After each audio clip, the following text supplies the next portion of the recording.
तोंडाची चव वाढवणारी रेसिपी म्हणजे पिठलं भाकरी।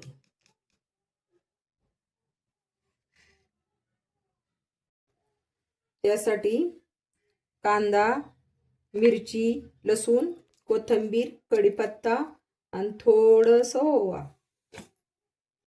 1 वाटी बेसन मिक्स करून घेतलेलं आहे।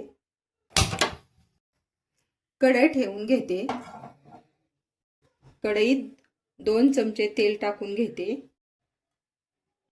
जिरे टाकून घेतलेलं आहे। थोडीशी मोहरी, 2 बारीक चिरलेले कांदे टाकून घेतलेले आहेत। वाटण करून घेऊया। त्यासाठी 5-6 मिरच्या,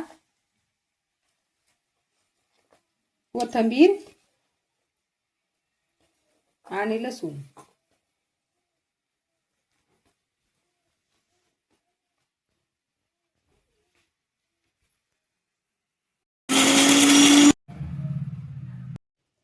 केलेलं वाटण टाकते।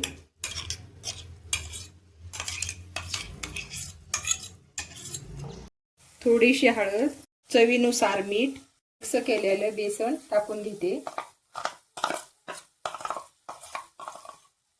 असं पाणी, बेसन मिक्स करून घेते। असा ओवा क्रश करून टाका, छान चव येते। 7-8 मिनिटे बेसन शिजू द्या।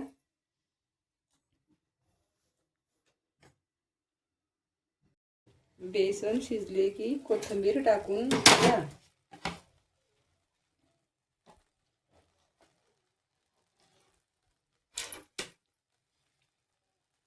बेसन छान असं तयार झालेलं आहे।